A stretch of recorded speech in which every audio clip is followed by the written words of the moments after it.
Dave, we got to touch on Liverpool. Let's talk. While I have you here and you're fresh, we only an hour 12 minutes in. We want to wrap up. I don't want today's stream to be 2 hours and 75 minutes. That's 3 hours and 15 minutes for you guys who are not that good at math. But we don't want to be here for super long. All right? I got things to do. You got things to do. And we got to hang out with our beautiful wives as well. And I know you in the chat, you got to hang out with your beautiful wives and your husbands. Because some people do have husbands. Right? Am I right? Some people. Some people do have my wife has a husband. Exactly. My wife has a lovely husband as well. So, look, Dave, we're going to talk about Liverpool. Liverpool 3, Norwich City 0. You expected to win this game, didn't you? Yeah, I said 2-0 in the podcast midweek. I expected us to beat. We have a good record against Norwich. It was a little easier than I thought it would have been. I was a bit disappointed. Pukki had 1 or 2 chances. Alisson saved them early on. But they didn't really do enough from corners and stuff like that. And once Jota scored, Diogo.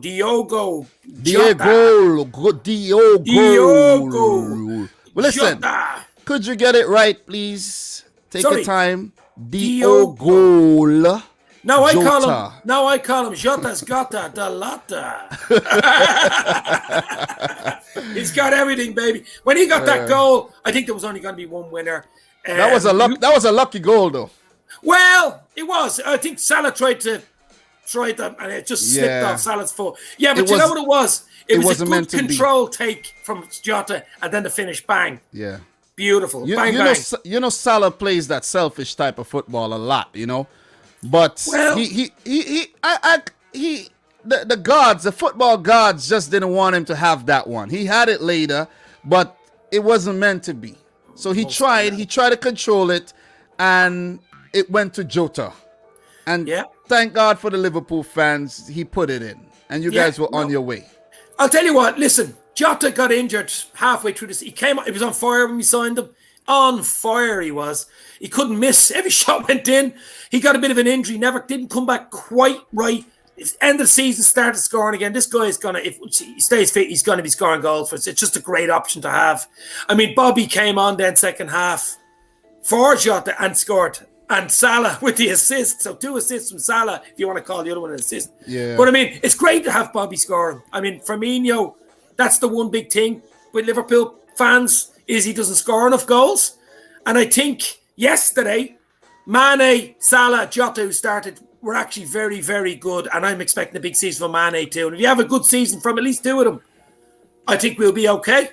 And we didn't have that last season. Salah carried them last season, the 3 of them. You know what I mean? Yeah. Mane looked good. Your front 3 looked really good yesterday, and your defense looked resolute. I was very impressed with Matip.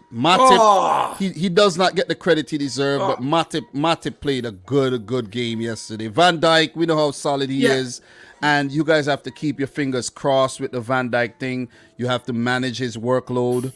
I don't want to see, well, maybe, but I'm saying we shouldn't be seeing Van Dijk in these little games. We shouldn't be seeing Van Dijk in, let's say, some Champions League games that you should win. You see what I mean? I know everybody wants to play Champions League, but let's say you're playing like a Midfield like last season. Come on, you can't play Van Dijk in. You got Jota. We played Jota and he got injured. That was the problem. Yeah, but what I'm saying with a Van Dijk, you rest him in the games that you know this is a team that we're gonna beat. Yeah. You see what I mean? Yeah. So I know. Klopp likes his continuity in his spine, though, doesn't he? He likes that spine continuity. The thing is, you can't do that. The team looks very frail coming from last season. Where's Henderson? Where is Henderson? Henderson's coming back from an injury, my friend. Henderson ain't ready. Where's Robertson? Injured. 3 weeks. Klopp has to trust the players, and he has to trust Tsimikas more. And I think Tsimikas put out a good performance. Yeah. He made a little mistake. It wasn't costly. But you could see he's trying. Tsimikas looks like he has not been sleeping. He has been up playing. It looks like he's been up playing FIFA all night. I was impressed with Tsimikas. As you said, Liverpool need him to step up because Robertson's out now probably till the international break in September, and we always struggled in that position. I mean, Milner can play there and stuff like that, but that's not the answer. I think Tsimikas just did a professional job, nothing spectacular, 1 or 2 great balls in, but I mean, that's all we need him to do his bloody job and defend. Just defend. He did good, but Tsimikas is a better attacking player than he is in defense. He even got a shot off at goal that was saved.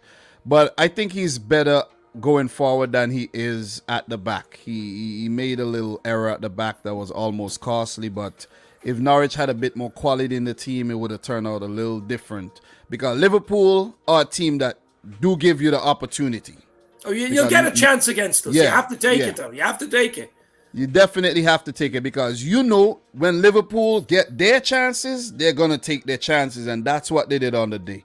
Jota with the goal in the 26th minute, a fortuitous goal, but nevertheless, it's a goal.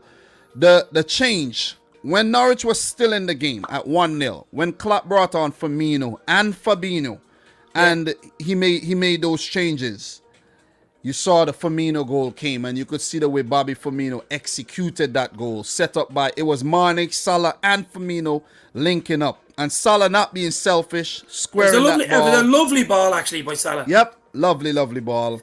And great finish by Firmino. And then Salah, typical Salah goal, man. Typical Salah. Look, I know he's a Liverpool player, but Salah is a baller. And I know he has his ways, but when Salah steps up to take a penalty, when Salah has an opportunity in front of goal, he does not play around. If this was a City player, they would have looked for somebody to pass the ball to. Let me see if I could pass it to him or pass it back over there. Pass it to the goalkeeper. Basically. But Salah, that Salah just hits it, man. What a finish. He hits a finish. I'll tell you what.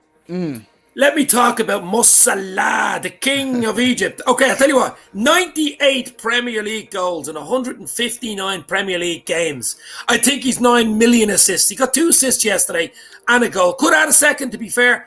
But Liverpool are different when he's on the pitch. When he's off the pitch, that's when you realise how good he is. When he's not bloody playing. I was just unbelievable.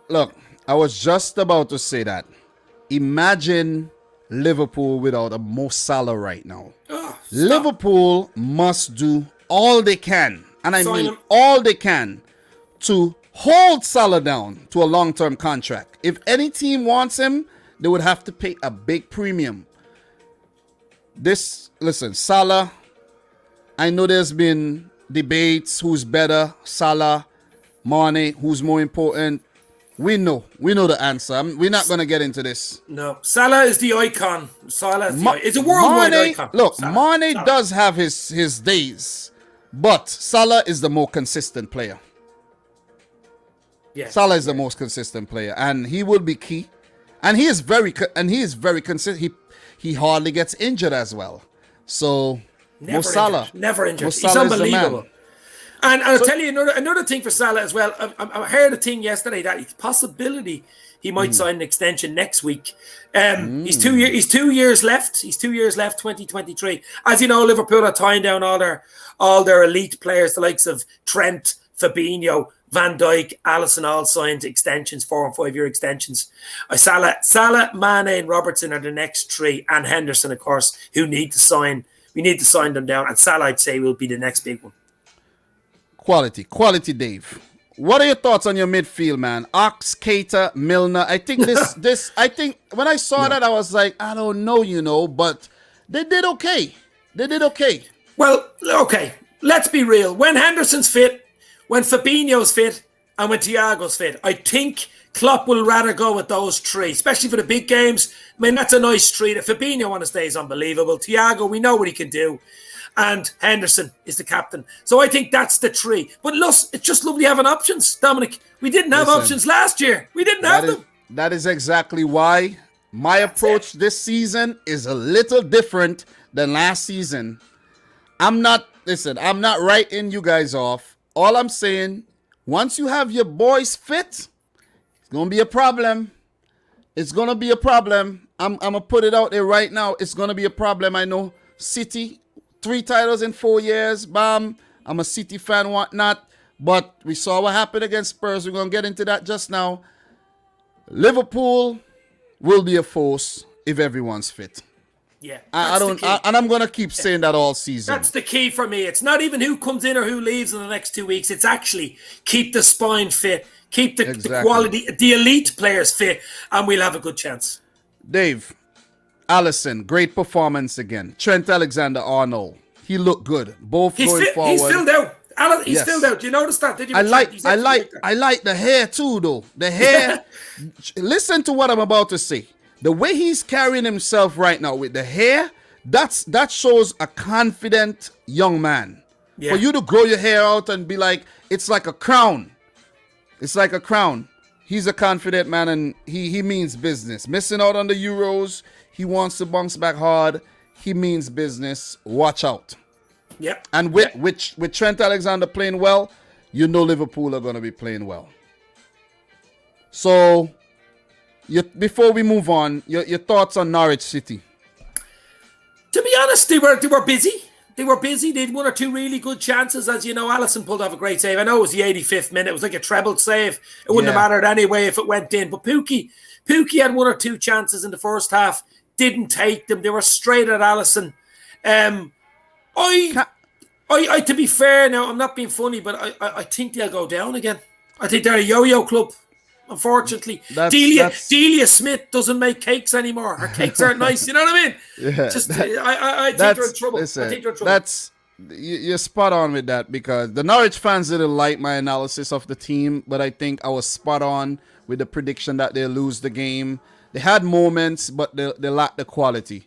Todd Cantwell, he looks a good player. He's very determined. He's very determined, and Cantwell needs to move on.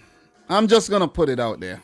Aston Villa. As harsh as it sounds, Norwich, if you look at their signings, and the Norwich City fans were trying to argue with me about the Zolis kid and another player and a few other players who played Europa League.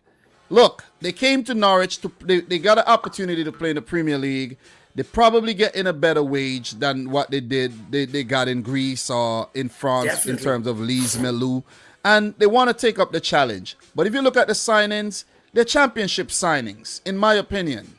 They're players who would do well in the championship. They would come up, they would go back down. They would do well again, they would go back down. That's just the type of club Norwich City are right now. Yeah. When you start attracting or keeping your best players, or attracting very good players and hold on to them, then and only then you start getting the respect. For right now, you ain't getting the respect right now.